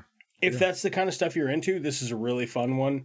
You know, it's the problem with doing our podcast is we don't always know what we're going to do before we sit down to do it. So sometimes it is kind of a last minute pick. Right. And that's kind of what happened here. And I wasn't hating it, but I really wish we could have. I would have much rather paid $2 or $3 for it and not had to worry about ads. Right. You know, personally. I didn't think they bothered me as much as they did here, but it just made it feel like it was so much longer. I tell you a couple of things when it comes. I keep saying the same thing over and over, but man, it bothered me. I don't know why. Yeah, the thing about ads is there are two movies that suffer for it more than any other genre, and it's drama and horror. Right. Yeah, it take you out of the movie because altogether. they take you out of the whole fucking feel, man. Whoa. I'll take that beer. Yeah, you needed one, I could tell. I did need that beer. Thank you. Yes, Super sir. nice. I know. That's yeah, so it suffered from that, but I mean, you know, if you're curious and watching the movie, you can check it out on Tubi. It's on there for free. Yeah. But I would recommend if this is something you want to check out, just go ahead and pick it up. Right. If you're going to pick it up, we have an Amazon affiliate link in the website. If you want to use it, it helps us out. If not, I really don't give a shit. Makes it easier to find the movie just right there. Yeah, that's that all. link. That's also true. I think if you just click our Amazon affiliate link, it takes you straight to Tropic Thunder. It did at one time. Does it not anymore? Well, I don't know. I've noticed all the links that you post to each individual movie, which it makes it very convenient to purchase. On our Facebook? Yeah. Yeah, I have been doing that. Yeah, the I have link to put itself, weird I verbiage believe, in does. it. I'm not crazy about doing the verbiage. Right. Oh, yeah, I get it. It's because it's like, this is an ad. We appreciate your support, and I hate it. Yeah. Our Amazon affiliate link still takes you to Tropic Thunder. It's in the episode description. If you're into that, helps us out. You don't have to do anything else. If you're going to buy shit there anyway, knock yourself out and help us out also at the same time. We appreciate it. Heck yeah. Yeah. How many Robert Zadar nightstick knife thumbs? Oh, nightstick knife thumbs. Nightstick Man, knife we didn't thumbs. even touch on that hardly. That thing that made an appearance from the first one and the second one. Boy, I tell you, yeah, like it. he's got a nightstick. It's like the cane where they twist the thing and they pull the cane apart and it's a knife. It's that, but Exactly. it's a nightstick. I had a pen that used to be like that, you know? Alicia had a pen like that one time, and she thought it was a click pen and shit. picked it up without looking at it and went to click it on the palm of her hand like a psychopath Right, and put it straight through her fucking hand. That's not good. Yeah, she has 2 numb fingers. Really? Yeah, it's worse in the winter. It's not so bad the rest of the year, but in the winter, they're pretty uncomfortable for her. So she doesn't have to set on her hand to No, yeah, she can flick that bean and get the stranger. You know, anytime she fancies. Excellent. But I guess the stranger only has a pinky finger and whatever the one next to the ring finger. Yeah, that's what that is. Pinky finger and a clumsy pinky finger and ring finger. Oh, nice. Yeah. Excellent. God, Okay. it's too bad this is an audio format because you are way more tickled I know. in appearance than you are in sound. But I know. Yeah, it was good. I liked it. yeah, pretty gnarly injury though. But yeah, Yeah, that's sounds it. So anyway, how many nightstick knife thumbs you give this? I'm gonna For say a bad movie, you know for what I mean? sure. Yeah, there was quite a bit in it that I actually enjoyed. Like I said, I was trying to keep up with the story and all that. Yeah, There is some story to listen to pay attention to. I think there's story and it's cognitive, but the audio kind of robbed us It of hurts some it, of that. yeah, so bad, yeah. I'm gonna say with everything, I'm gonna go 7.5. 7.5. I didn't love it, but we had quite a bit of fun with it, I think. I don't know that I've ever done this before, but I'm also going to echo a 7.5. I don't think that I've ever been like, you said a 7 on the other movie, and I said a 7, and 7.5 on this one, and I'm saying 7.5 on this one. It's Right. very middle of the road as far as bad movie stuff goes. Right. But as you know, I love schlocky, bad, weird shit. That being said, I do expect it to be coherent, and this was. Man, there was parts that scene with them dragging her along in the car, man, that was like a 9.5. Yeah, that scene alone, and the man. bit when he's walking with his fucking nightstick, and honestly, when Right, fucking yeah. creepy rapist guy takes him back to his apartment, and he's like trying to shake him down, he turns the chair around, and he fucking sits in front of him like he's a cool fucking Yeah. youth pastor or whatever, and he's having a chat Yeah, with dude. him. I was like, this shit's pretty good, actually. Like, Yeah. apart from fucking whatever, there are bits and pieces of this that are like great works Done of really cinema well, that right. I would use like as this is how you do this properly. Oh, yeah. for sure. So not all of it's bad or schlocky. I mean, there's bits of this that are actually quite good. Right. But I think that's a pretty fair assessment. What if anything would you do differently about it if someone were to give this to you and go, what do now? Okay, so I think with Zadar and Maniac Cop 2, I think you need to get rid of him having a personality at all, because he doesn't really have one, but they try to make him have one. What's You know, the, like where he's this buddy guy, you know. give me an example. Oh, So his with friend? his buddy, yeah. Well, he they- has. I think the idea is there. I know exactly what you mean. I think the idea is that Zadar, as Maniac Cop, has a motive, and his motive is that he is a cop, but he wants to fuck up cops, because in the first movie they sold him up the river to close a case. So he Right. got thrown in prison, and that's where he got assaulted, and that's where he got Kinda killed. brain dead assaulted, and then Right. they were like, he's dead, count it. But he wasn't dead, Right. so he comes back as this weird, like, brain dead half-ass zombie for vengeance or whatever. Right, but that's my point. He's got an axe to grind. I get what you're saying though. They try to be like, oh, he likes this rapist, but I don't. He's just kind of using him to help him as his end run goal. Right, but what I'm saying is lean more into the horror side of things, kind of. Like, he doesn't need to have a partner or somebody that's helping him. He could do everything that he's trying to do a different way, Right. and just be... It's because guns don't kill him. He can just do whatever. There's a Right. bit where he's walking through the cop shop, and I'm like, oh, so it's Terminator. Right, It's exactly. it's the movie Terminator 2. Yeah, exactly. It's that exact scene. I mean, it could have, it was like, The only difference is he's not a machine. which one came out first? The first Terminator came out first. When did Terminator 2 come out? Because I believe it was before 90, wasn't it? Or was Terminator it 2, 1991. Oh, so just a year after. So maybe Terminator 2 took so much inspiration from Maniac Cop 2. I bet that's what happened. Well, the first Terminator came out in 1984. Right, So not only had it come out, but it had also had time to ruminate. right. But yeah, I mean, I don't know. I just think leaning, he's a maniac cop. He's kind of a zombie. Just, I mean, he's already dead, so you can't make him not a dead zombie kind of thing. But he's not that either, So, I don't know. I think leaning more towards horror, Yeah. making it, you can say he has whatever abilities that he needs to have to do whatever he needs to do, right? Yeah. So if he's Well, already he's like a supernatural entity at this point. right, so He's literally the Walking Dead. right, Yeah. exactly. So he can do whatever he needs to do. So the fact that he's like, yeah, you can take that girl with you, that I just thought was strange. So I think leaning more towards, him getting his own vengeance, whatever you want to call it, on his own, killing whoever he wants to kill. What would you do differently to make this a better film? Fuck. I guess I would probably get What do you mean you're like fucking at the drive-in while you're watching it? That would make this more entertaining. I would get the guy that plays Drax in Guardians of the Galaxy to be Maniac Cop.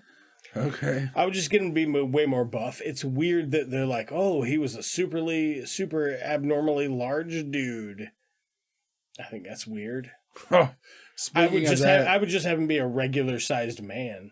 He could Right. be a slightly cognitive zombie because it's weird because he's a mix between like a zombie and a ghost.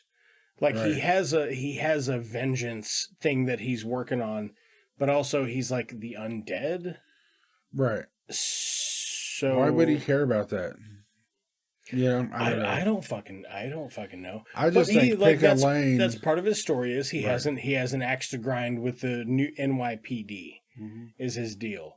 So I don't know, make him do that more directly because they've made him so the very first bit when the guy's robbing the liquor store or whatever and he's like he kills the clerk. Right. And gives the gun to the crook. Like he could have just killed the crook and left. Yeah. But maybe he set the crook up by killing the clerk. So he just killed the clerk for no reason. So he's like benevolent evil. Right. So maybe lean harder into that. Like the bit where he befriends the rapist really is like the big red flag bit for me where I'm like, why? That's what I'm saying. Yeah, that whole thing seemed weird, right? Yeah, they're trying to give him some sort of character arc or whatever that doesn't make a whole heck of a lot of sense. Not that it can't work, it probably could, but not the way that they're going for. Yeah, man. I think you definitely need to rewrite some of it for sure. Yeah, casting, I wouldn't even really worry about it. I mean, honestly, I thought a lot of the casting in this is fine. Yeah, I don't have to. I don't know of anything. The dude from the Goonies, I don't know, or not the dude from the Goonies, the commissioner, I think it was. The guy that's a mayor and everything. The guy that hasn't... Michael Lerner? Yeah, he hasn't aged a day, right? Yeah, absolutely. His hair's a little bit darker. It is fucking crazy watching this movie from 1990 and seeing Michael Lerner, and he looks exactly like he does in the last thing you saw him in. Right, exactly. Yeah, I just pulled up a picture of him, and I'm like, well, he even had the gray hair. He just lost like 30 pounds. He looks great. Yeah. But he looks exactly the same. So, whatever Michael Lerner's, his fountain of youth, whatever he's got going on. Right. Yeah. We need to figure it out. I guess just Maniac Cop residuals. That's what keeps him young. I'm sure that's what it is. Yeah. So, I mean, we rated it. That's Maniac Cop, baby. So tell me, Justin, what you...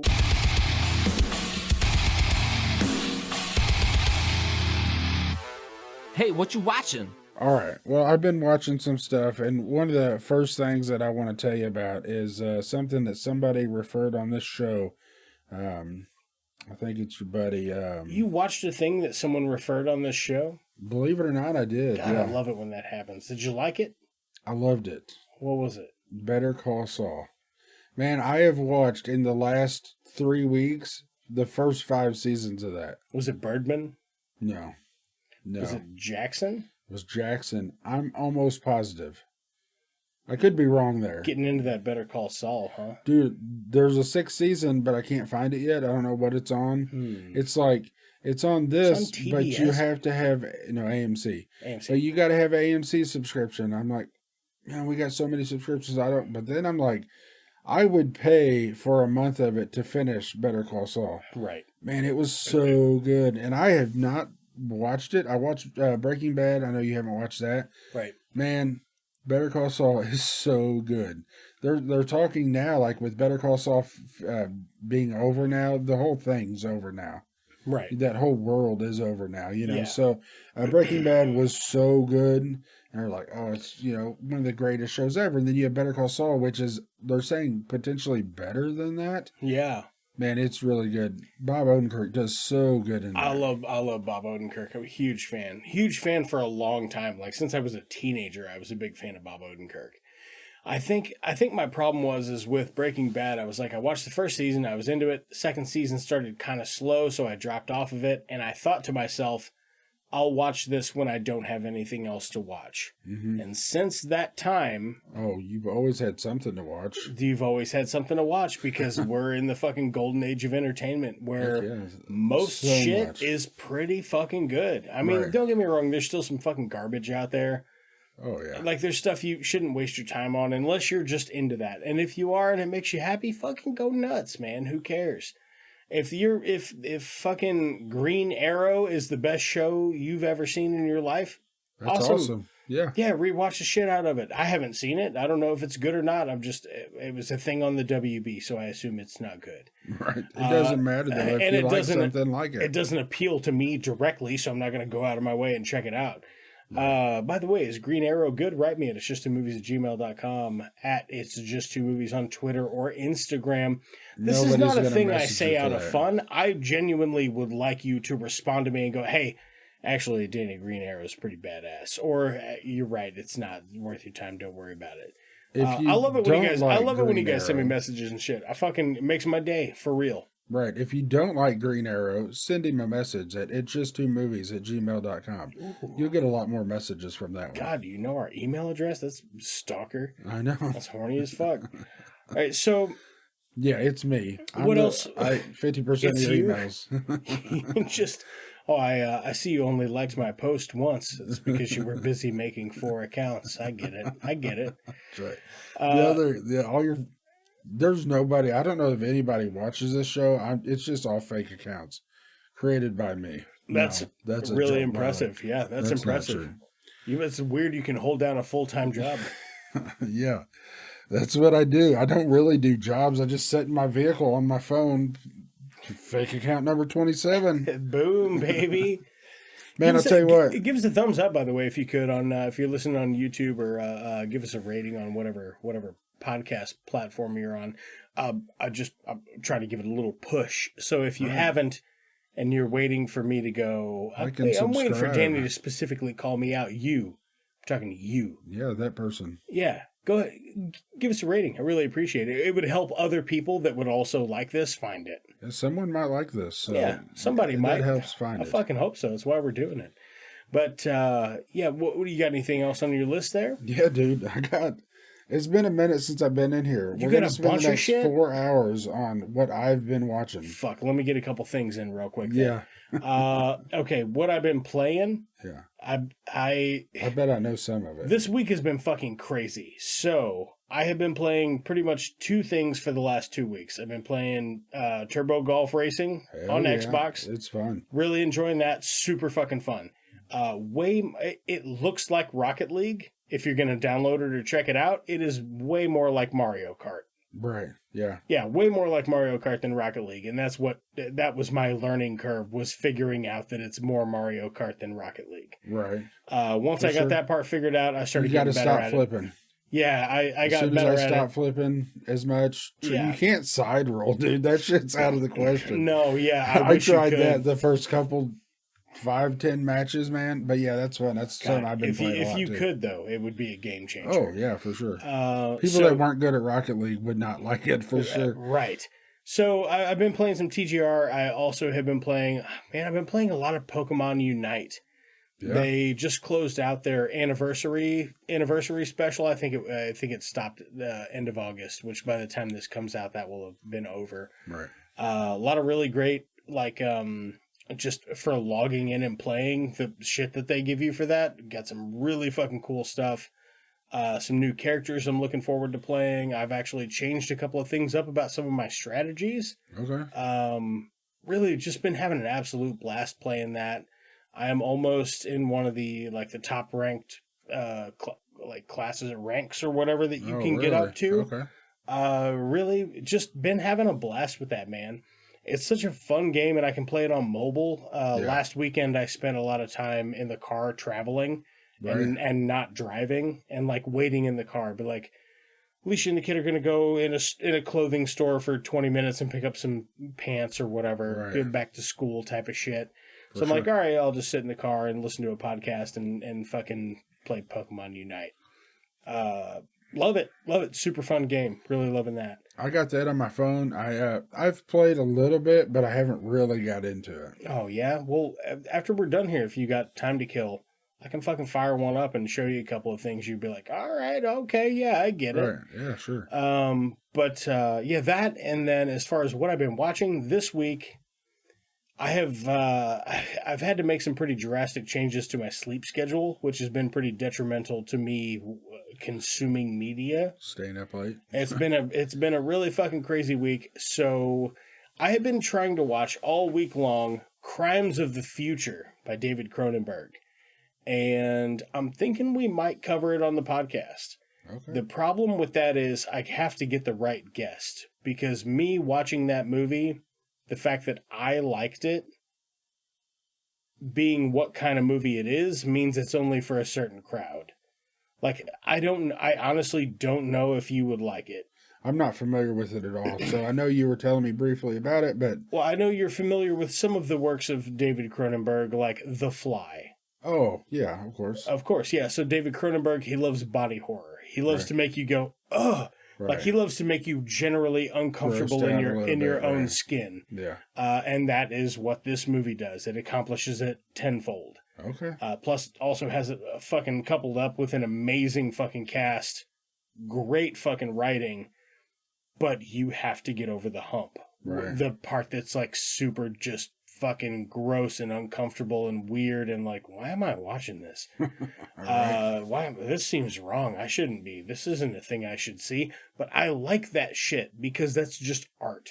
Right, yeah. There was a point in time where people felt like that looking at a painting.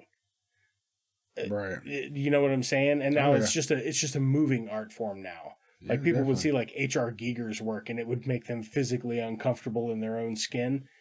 Same thing. Same thing, just for a moving art form. And man, I really fucking liked it. It took me 5 nights to finish it. Right, it's not very long, right? It's just standard. It's like maybe an hour 40. Right. It's pretty standard movie length. 5 And nights, I watched it 20 minutes at a time, baby. Right. I would put it on and I was super into it and then I would fall asleep. And Right. the next night I would get up and I would fucking be like, all right, time to watch this movie again. And I would fast forward Right. and be like, all right, where did I leave off? Right about here. Yeah, it took me 5 fucking sittings to finish it. And could not be more happy that I stuck with it. Well, that's good to know. Yeah, I haven't heard anything about it other than what you said. Man, so. really good. It's got very middling reviews online, but that just kind of speaks to the fact that it is for a certain audience. You know what I'm saying? Like yeah. it's the performances in it really are fucking amazing. It's got what's his name from fucking Captain Fantastic. Oh, Morganson? Vigo? Yeah, Viggo Mortensen. Yeah. Yeah. Yeah, it's got him in it. He plays the protagonist, and Okay. just really good fucking movie. Couldn't recommend it enough, but only if you're into weird shit that's going to make you uncomfortable. Right. Yeah. I hear you. What else you got going on there, J-Bone? Playing, man. I think last time on here I may have just picked up American Fugitive, and I've been sitting on it for a while. I haven't played much of it. It's a top-down. Yeah, you mentioned that It's- to me. Yeah. Well, I've been playing it a little bit here and there. It's a pretty fun game. And you're a fugitive and you're working for these different people and you're doing different jobs. It's a top-down kind of Grand Theft Auto type, low budget kind of Grand Theft Auto, but I've been having fun with it. And then with Buzz and Fatality, I've been playing Tribes of Midgard. Man, that's pretty fun. It's a survival. Yeah. You build stuff. You build your weapons. You build this like you. It's like almost it's a survival / tower for shit. We're tower defense type game, you know. So one mode you have enemies that attack your base and you got to kill them, and they're not just like waves of enemies. It's one big ass dude, and he's hard to kill, and you got to kill him before he kills the tree that's in the middle of the map, you know. Yeah. But we've been playing more survival mode, and those bastards, man, they've got that thing finished. They beat the last guy, and I join with them and play every once in a while. So I play for a couple hours, and then 2-3 hours maybe, and then they'll play for an additional 7 or 8 hours in the time that I'm Right. back on. So I'm missing some of it, but man, it's pretty fun. I might play myself my own game Yeah. to play it through, but it's been a lot of fun. That's just how I roll on games, man. I need something that like once every other week I can just sit down and play for like 4 hours. Right. And then maybe once every other month I can just sit down and play for a whole fucking day. Yeah, my concern with doing that is forgetting the buttons or whatever, so then I got to basically start Right, over. which is why I abandoned so many games, because I'm like, I've totally forgotten the buttons for this. And recently I was listening to a games podcast, and the guy's like, oh yeah, he's like, I went back in and I opened a new save file, and I just started a new game just to go through the tutorial. Right. And then once I learned the buttons, I just opened up my old save file and jumped right back in the game. I was like, That's why pretty have I smart. never thought of that? I've never thought of that either. That is pretty smart. Yeah, that's fucking crazy. There's That's been never so even many crossed games. my mind. Because Yeah. that's why, like Breath of the Wild. It's why I never finished Breath of the Wild. Because I played fucking 12 hours of it, and then I didn't play it for 6 months. Right. Because I genuinely didn't have time. Right. And then it's hard to remember all the controls. Right. For sure. Exactly. And then the tutorial's gone, but now I've got so many extra pieces of equipment and shit. Oh, yeah. Yeah.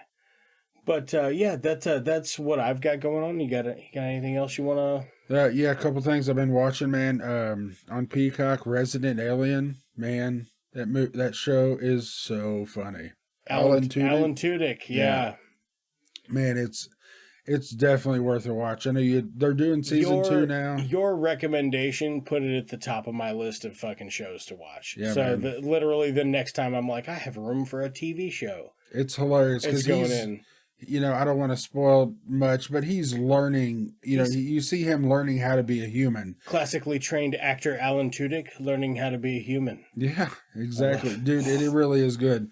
Another thing is, what we do in the shadows. I'm still working on that, but I don't kill it. I watch a few episodes here and there, and I watched the one recently where... Can I spoil it? It's not really spoiling an episode. It's a part of an episode. Colin is in a bar, and the heavier set guy and his girlfriend or wife are singing. They're at an open mic night, and they're singing, and people are hating it. And so Colin, his eyes are glowing. Dude, he cracks me up on that show. But he's in the crowd just looking around at everybody that's so upset because they're sucking. He's such a great write-in, man. He's Right? because he's.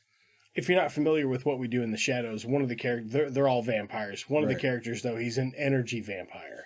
Yeah. So if someone's upset or whatever, he's getting energy from them, right? So he likes to drone on to make people like he just sucks the energy out of you. You know what I mean? Like that's how he lives. Yeah. Instead of I guess he doesn't have to suck the blood. But what a fucking hilarious inclusion. Well, he doesn't have fangs. That's just he feeds off your energy. That's it. Yeah, and that's what I thought. But yeah, it's fucking hilarious. There's so many episodes with him.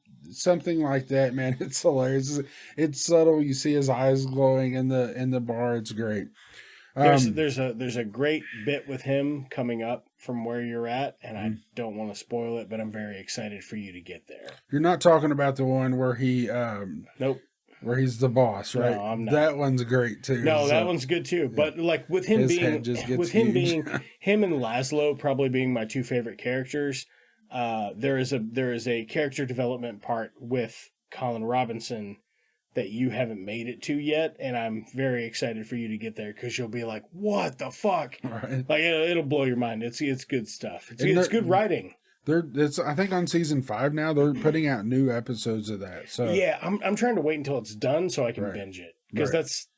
that's just my personality trait. Oh, man. yeah, Like if for I'm gonna sure. watch a show, let me do it in a day. right. I don't have. I have a hard time doing that, but I like having it all there to watch as I want to watch it. Waiting Right. on an episode is Yeah, shitty. I might watch sucks. it in 2 or 3 days, but I'll tell you what though, waiting on an episode and having that excitement, like, oh man, it's Wednesday. This show's on. this show's on. That's Yeah. awesome. I do miss that. It's not something. It's not something I get depraved of. Alicia and I still do that for some shows, but it's doesn't happen as often as it used to. Yeah, You know not what I nearly mean? as much. No.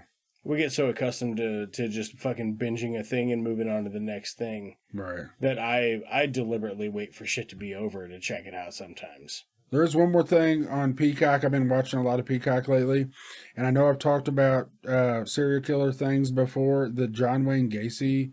Yeah. It's Devil in Disguise. Is John Wayne Gacy Devil in Disguise, I think is what it's called. But it's on Peacock. It's 6 episodes. They go into a little bit more than what I'm familiar with John Wayne Gacy. So some of the after things, like after even he was put to death, like some of the bodies that they were able to identify after the fact. Yeah. So that was pretty interesting. That sounds cool. They do have interviews with him as well in this, and I don't remember if they have in the past. A lot of it's all the same, but I did really enjoy that too. But that's man, it's been a long time. I've been watching other stuff, but that's been the majority of it that I like. Yeah, to tell you that's about. Well, I mean, we're about time, so that's good for us. We'll go ahead and wrap it up here. Again, appreciate you guys listening. Appreciate you telling a friend, lying to a friend, telling them the show's about a thing that they would actually like. Really, cupcakes. yeah. I told Becca it was about cupcakes. Yeah. And She's a baker, not that she eats a she lot got of cupcakes. suckered into it, and she loves it now. That's right. We really do appreciate you guys. Appreciate you leaving a rating or a lovely review. That stuff's fantastic. If you'd like to contact the show, write us at itsjust2movies@gmail.com. At It's Just Two Movies, Twitter, Instagram. We're also at It's Just Two Movies, obviously, on Facebook. Our Facebook, I'm trying to be more active on there. If you listen to this show and you don't follow us on Facebook and you have a Facebook, throw us a follow. Just helps us in the algorithm. Really appreciate that shit. Same thing with YouTube. If you guys, even if you don't listen to YouTube or aren't on YouTube, I sure would appreciate a subscribe. Give it a click and subscribe and a thumbs up. Heck yeah. It's all helpful. It's very nice. Yeah, it just helps it get to more people who also would like it, you know. It's kind of like you non-verbally telling a friend. Yeah. Even though that you might not be friends with them. Maybe you could be friends. Who knows? Yeah, and speaking of friends, like we say here with our friends at the end of every episode of It's Just Two Movies. Go fuck yourself. You guys aren't going to start sucking each other's dicks, are you? Let's all that phone talk! We're a one-eyed Batman! Can I make a suggestion that doesn't involve violence? Or is this the wrong crowd? Maybe we should call in a bomb threat to Houston. I think it's free beer night at the Astrodome. The Jedi, Bob. We don't fight with guns, we fight with our mind. Cousin, businesses are booming. That is one big pile of shit. Jog on.